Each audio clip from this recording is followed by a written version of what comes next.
Bienvenue sur Africa 24 pour cette nouvelle édition de l'Africa Tonight. Voici les titres de l'actualité. Une offensive diplomatique au Maroc sur le différend régional sur le Sahara. Une quarantaine de ministres africains des Affaires étrangères ont répondu ce 25 mars à l'invitation de leur homologue marocain, Nasser Bourita. La 7e édition de l'Africa CEO Forum s'est ouverte ce 25 mars à Kigali, au Rwanda. Il s'agit de la plus grande rencontre internationale du secteur privé africain. La participation du secteur privé dans le processus d'intégration est au cœur des débats. Et puis au Zimbabwe, l'aide humanitaire s'organise après le passage du cyclone Idai. Le bilan pourrait dépasser le millier de victimes. Dans le pays, c'est le district de Chimani-Mani qui a été le plus touché.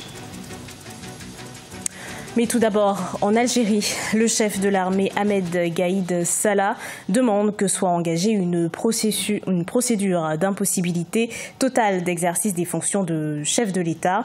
Le chef d'état-major de l'armée, fidèle jusqu'ici au président algérien, a évoqué l'article 102 de la Constitution qui stipule que quand le président de la République, pour cause de maladie grave et durable, se trouve dans l'impossibilité totale d'exercer ses fonctions, ne peut rester à la tête de l'État.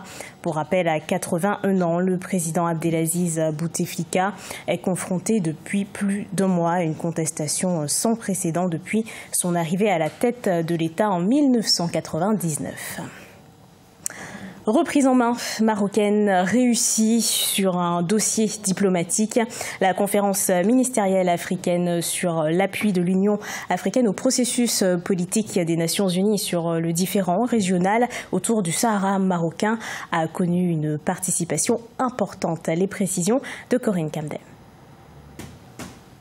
Une véritable offensive diplomatique. Pas moins d'une quarantaine de ministres africains des Affaires étrangères ont répondu ce 25 mars à l'invitation de leur collègue marocain Nasser Bourita.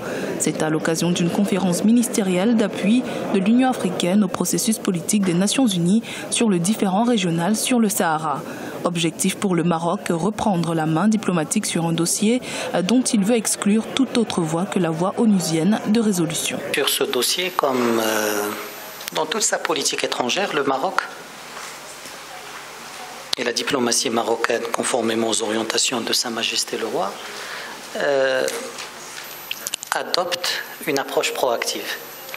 Nous pensons que le monde d'aujourd'hui, dans tous les domaines, nécessite une diplomatie proactive et non pas une diplomatie qui favorise le statu quo.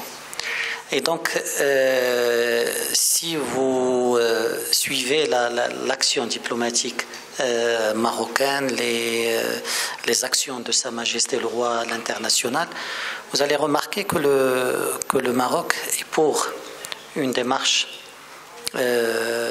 vertueuse, positive, et non pas vers une action qui consolide le statu quo, qui va vers le pourrissement et vers l'approche négative. Cette conférence qui intervient après les différentes tables rondes de Genève, dont la dernière s'est tenue le 5 décembre 2018 avec la participation d'une délégation algérienne, vise à rassembler et à fédérer un grand nombre de pays africains autour de la ligne diplomatique du Maroc, un objectif atteint au vu du nombre important d'États africains à la conférence de ce 25 mars à Marrakech.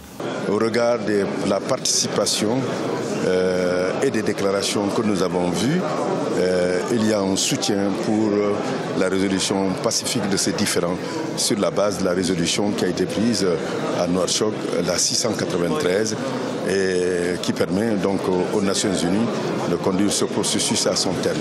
Je pense que cela est assez important et la réaffirmation de ce principe aujourd'hui ici est la volonté exprimée par l'ensemble des délégations pour que ce processus soit mené à son terme. Cette conférence donc, qui s'inscrit dans ce processus est pour nous une bonne occasion de réaffirmer cette conviction, de réaffirmer cet appui à la résolution du différend sur le Sahara marocain. Donc il nous a paru utile, opportun d'être là non seulement de réaffirmer notre appui, mais aussi de concourir à toutes les réflexions utiles en la matière. En réaffirmant sa volonté d'inscrire la résolution du différend régional sur le Sahara dans le strict et exclusif cadre de l'ONU, appuyé par l'Union africaine, le Maroc entend mobiliser la communauté internationale vers son objectif final, accorder non une indépendance au territoire sahraoui, mais une forme d'autonomie sous la souveraineté totale et exclusive du royaume chérifien.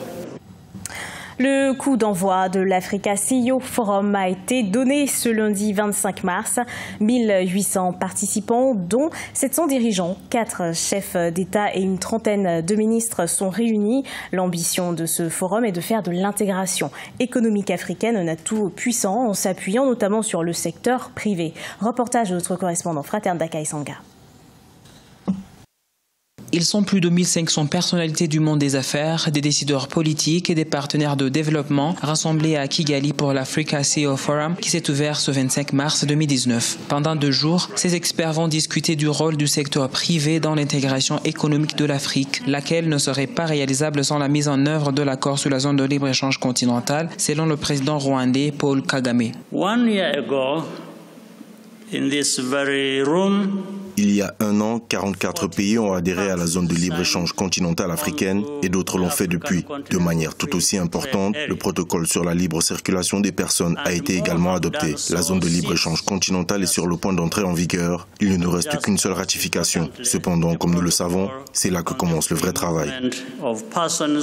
Lors de ce forum, une trentaine d'entreprises présenteront des projets d'investissement dont la valeur est estimée à 700 millions de dollars dans les secteurs de croissance prometteurs comme la technologie de l'information, l'agroalimentaire et l'énergie. Depuis que nous avons lancé ce forum, nous avons connecté plus de 5000 dirigeants d'entreprises à travers le continent depuis 2012 et aujourd'hui nous sommes ici avec une plus grande ambition, celle de donner aux acteurs du secteur privé les moyens de devenir de vrais ambassadeurs de l'intégration économique africaine et faire en sorte que l'accord de la zone de libre-échange continentale devienne une réalité. Quelques chefs d'État prennent part à ce forum, notamment le président Faure Gnassingbé du Togo et Félix Tshisekedi de la République démocratique du Congo. Une quarantaine de sessions et de panels de discussion sont prévus sous différents thèmes, entre autres le rôle de la femme dans les prises de décision sur le continent. Sur le continent, le déficit en infrastructures est notoire. La Commission économique pour l'Afrique estime qu'il faut entre 130 et 170 milliards de dollars par an à l'Afrique pour combler ce déficit. Selon les experts, ce déficit représente une problématique majeure. Les précisions de Corinne Kamse. Selon la Commission économique pour l'Afrique, organe spécialisé des Nations Unies, les besoins de financement en infrastructures sur le continent sont compris entre 130 et 170 milliards de dollars par an. Or, la Banque africaine de développement constate que le continent ne réussit à mobiliser qu'un peu moins de la moitié de ses fonds. Un déficit de financement qui constitue un obstacle majeur à l'amélioration des capacités de production dans tous les secteurs. L'Afrique a un déficit de financement énorme et croissant face à ses besoins de développement. À un niveau plus global, pour que l'Afrique puisse réaliser le programme 2030, les besoins de financement supplémentaires se situent entre 614 et 638 milliards de dollars par an. Tandis que les besoins de financement supplémentaires pour réaliser le programme 2030 dans les pays à faible revenu et les pays à revenus intermédiaires inférieurs s'élèvent à 1,2 milliard de dollars par an. Cela représente environ 11% du PIB entre 2015 et 2030. Pour les experts, les pays africains pourraient accroître les recettes publiques de 12 à 20% du produit intérieur brut en adoptant une politique budgétaire appropriée qui repose sur la taxation de certains secteurs et l'optimisation des recettes fiscales.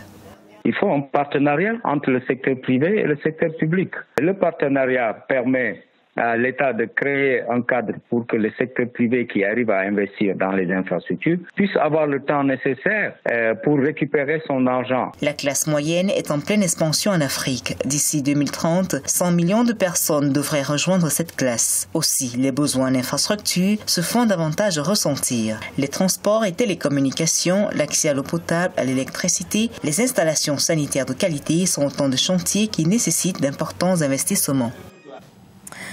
Idai, le plus puissant et le plus intense cyclone qui ait connu la moitié sud de l'Afrique depuis 20 ans, a touché notamment le Zimbabwe. Le bilan pourrait dépasser le millier de victimes. Au Zimbabwe, c'est le district de Chimanimani qui a été le plus touché. Corinne Camden. Comme le Mozambique, le Zimbabwe a gravement été touché par le cyclone Idai. Les derniers chiffres annoncés vendredi 22 mars portaient le nombre de pertes en vies humaines enregistrées dans le pays à 259. Selon des chiffres officiels, le district de Chimanimani, situé dans l'est du Zimbabwe, a été le plus touché. Les Nations Unies ont également confirmé vendredi qu'au moins 16 000 ménages avaient été déplacés des zones sinistrées. Il a commencé à pleuvoir vers 22 h. Il y avait des vents très forts. Ma maison a commencé à s'effondrer. Des débris me frappaient. Ma voisine Baimbamba est venue et elle a réussi à me faire sortir de la maison. Tous mes biens ont été emportés. Le glissement de terrain provoqué par le cyclone Idai a interrompu le trafic routier en direction de la ville de Ngangu. À l'heure actuelle, les secours dans les zones sinistrées sont principalement acheminés par hélicoptère, ce qui réduit considérablement l'efficacité des opérations de sauvetage. L'association de sécurité chinoise et étrangère au Zimbabwe a déployé une équipe de secours composée de 45 membres qui travaillent d'arrache-pied pour réparer la route menant à la ville. Au début, la route était tellement mauvaise et nous faisions de notre mieux pour aider la communauté afin qu'elle puisse traverser. Il y a des gens qui sont de l'autre côté de la zone sinistrée qui n'ont pas les moyens de venir ici. Certains d'entre eux sont vieux, certains ne peuvent pas marcher parce que c'est une longue distance, mais nous faisons de notre mieux pour les aider à se rendre en lieu sûr. Au centre de commandement des secours en cas de catastrophe, les survivants font la queue pour obtenir de la nourriture, de l'eau, des vêtements et d'autres fournitures de secours. Des centres de suivi psychologique et d'examen physique pour les survivants ont également été installés alors que l'aide humanitaire s'organise. Ce journal a été préparé par l'ensemble de la rédaction. Merci à vous de l'avoir suivi. Dans un instant, une nouvelle édition d'actualité sur Africa 24.